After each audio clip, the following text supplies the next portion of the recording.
It's time to sit back, relax, and listen to Conversations with Joan. Conversations with Joan will inspire, motivate, and empower you. Live your best life now. Listen, learn, think, and decide. And now, here's your host, Joan Herman. Welcome to Change Your Attitude, Change Your Lives, Conversations with Joan. I'm Joan Herman. Thanks for tuning in. Conversations with Joan focuses on topics that are important to your life, from health and wellness to professional development to personal well-being. Change makers join me to share their insights, tips, and strategies so you can thrive and live your best life now. Thank you for taking time for yourself, and thank you for letting us be a part of your life. Now, let's start talking.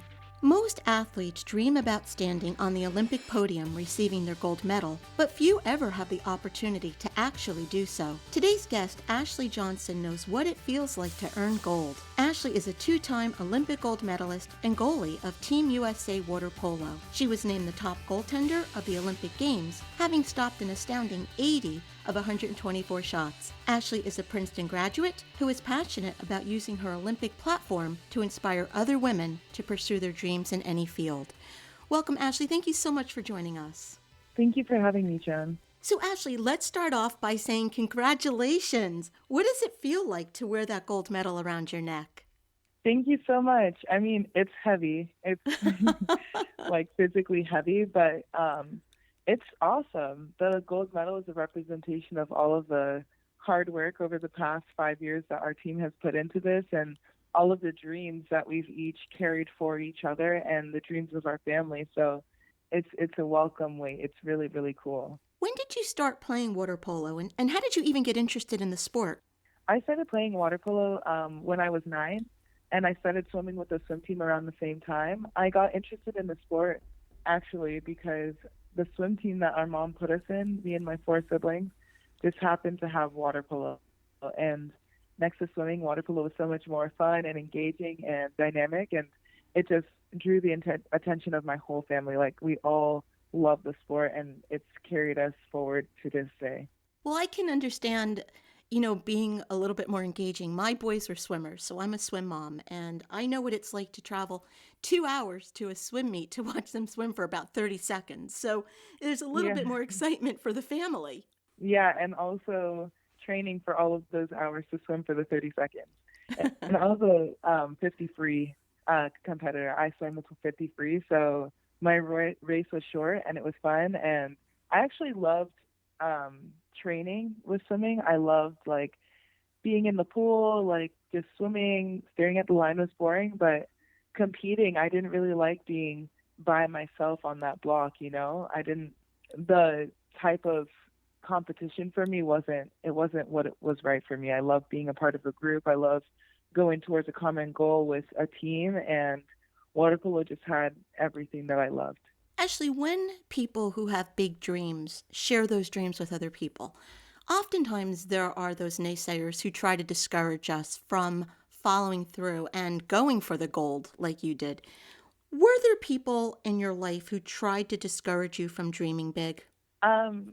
There were people who maybe not directly tried to discourage me, but didn't really see the path or the pathways for me to get to where I am today. And it really might not have been intentional, but yeah, there were people who didn't believe in me, didn't understand where I could go with this sport.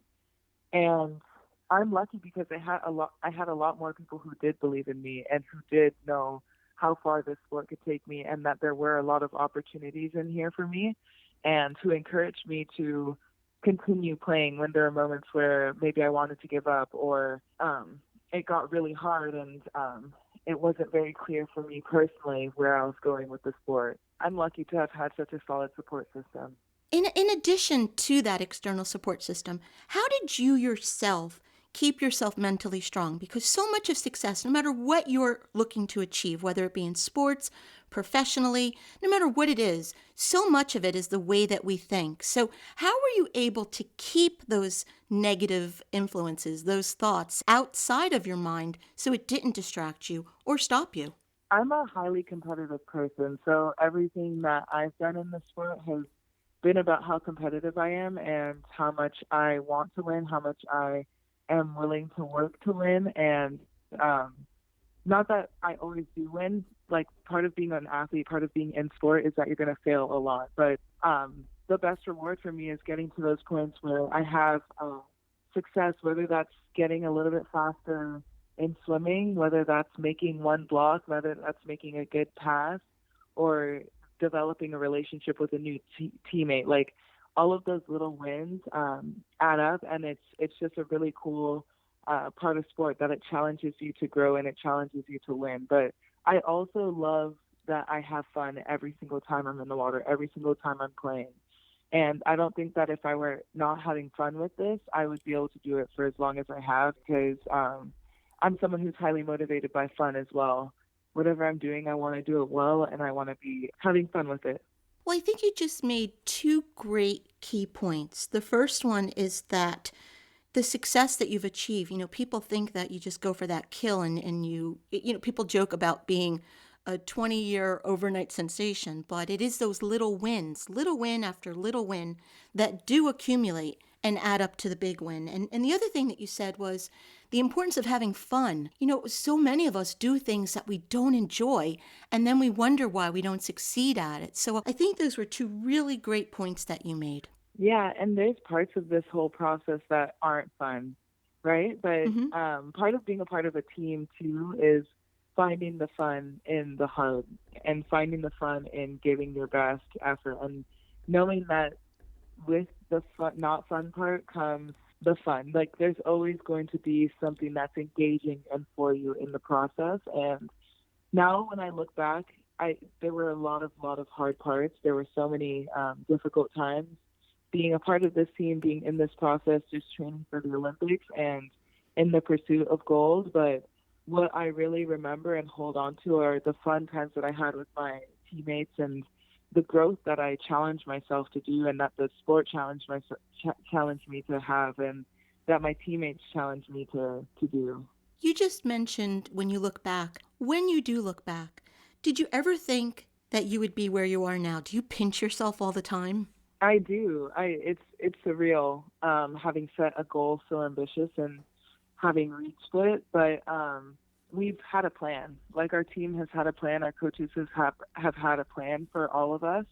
And when it comes down to it, it's about execution, and it's about being ready in the moment when you need to be ready. And I have had full trust in this process, full trust in the preparation that we've put in, the time and effort, and full trust in our staff who have built this plan, from our strength coach to our trainers to our head coaches and assistant coaches and all of my teammates. We've all worked really, really hard for this, and it doesn't always look like what you thought it was going to look like. Like, there was a global pandemic. We had an extra year of training and preparation. There was so much uncertainty. There were times when we didn't even know whether the Olympics were going to happen, whether we were going to even be able to go for our goal. So it might not look exactly what we planned it to look like, but there's always a plan. We're always striving towards something, and it's just about taking those little steps every day to get closer to that goal and execute the plan. Ashleigh, we touched upon this a few moments ago. There was a lot of attention on mental health issues, and I can't even imagine the type of pressure Olympic athletes have to endure to always be a winner. So when you read articles about your performance, or you see quotes when people are critiquing, people who they've never dove into a pool, but yet they're tearing your performance apart. How do you stay mentally strong and mentally fit to push that type of criticism aside? That's a great question. I think that athletes do face a lot of external pressure on their performance. In addition to getting to this level, the elite level of athletics, you have to put a lot of pressure on yourself as well, and be hypercritical of your performance, and be open to criticism and praise of your performance. But one thing that I've taken with me through my career is that I'm open to criticism and praise from certain people in my circles. And I know those people, and I trust those people, and I know the limits of other people who are outside of that circle's knowledge. And it really matters where you put the value of that criticism, where you how you internalize or don't internalize that criticism or praise, because some random person could be telling you how good or how bad you are, and they don't know the hours that you put in. They don't know the training that you put in. They don't know how much you sacrificed or how far you've come. So really focusing on who that praise or criticism comes from is a really helpful thing for me to maintain my distance from that praise or criticism from someone who doesn't really know me, who doesn't really know me as an athlete, and doesn't know my potential. Because you really can't take feedback from everyone. It's not realistic, it's not productive, and if your goal is to grow, if your goal is to learn, then criticism is a really important piece of that, but it matters who it's coming from. Ashleigh, anyone who has played sports will tell you every game is important, but the big game, the day that you're playing for gold, can you take us through that day? Do you have rituals that you always do before games? Are you superstitious? What was it like for you? I really try hard not to be superstitious or stick to any sort of ritual outside of what our team has built in, because our team has a really good system for approaching. Like, we wake up, have meals together, have a morning swim to just loosen out and get our mind right, get our bodies warmed up, and then we kind of relax on our own and then get back together, have a pregame meeting, make sure that everyone knows the plays, the scouting, are ready to get into this game, start getting our minds prepared for actually playing, and then we have our real game warm-up and just get into it. But at that point in that final game, or even going into the quarters, semis, finals, everything should be ironed out. Everything is just kind of review of what you've done 100 times, 1,000 times. So it's kind of, you're going through this routine that you've built over the past 4 years in a regular Olympic cycle, and it should be kind of second nature. But I try personally not to stick to any sort of routine, because I don't want, if I don't have one thing that day, for it to affect me mentally, But yeah, it's just about controlling what you can control and knowing that you've been in this moment so many times, so many different times, that you just go through it. Your body knows, your mind knows, and you're prepared. There's a lot of self-talk that goes into that day, because no matter how many times you've been there, it's a huge deal to be playing in an Olympic final. It's a huge deal to be playing in the Olympics, to be on that kind of stage performing. So yeah, just reminding yourself that you've been there. You said it's a huge deal. Did you feel a big responsibility that you're representing so many people? I felt a big responsibility about the communities that I represent at different times, but when it's game time, I'm not thinking about anything but the game. I'm thinking about the players that I'm going to play against. Thinking about the players that I'm playing with, and just executing the game plan, like I said, in the right way, and making the right play, and supporting my teammates through the game. I've heard you say that you represent people of color in aquatics. What are your hopes for those who are seeing your achievements? My hope for those who are seeing my achievements is that they can look at me and see themselves, and know that there's a lot of opportunity in aquatic sports for people of color, that we belong here and that we excel here. And I want them to know that this is a possibility. This is a pathway for excellence. This is a pathway for opportunity. And even if the only thing that someone takes from following the path that I followed is learning to swim, or joining a swim team, or going to college, there's so much here. There's something here for everyone. And I've just gotten so many opportunities through swimming and through water polo. I will do anything that I can to open up that opportunity to other people. And Ashleigh, finally, when someone looks at you, I mean, you've pretty much laid out what it took to get to where you are today. But somebody who's saying to themselves, I can't do what she did. That's just not in the cards for me. What do you say to that person, no matter what their dream may be? I say that if you want to do something, there's a way to do it. Find someone who's done it before, and literally just ask them what the steps are. Ask them what the first step you can take is.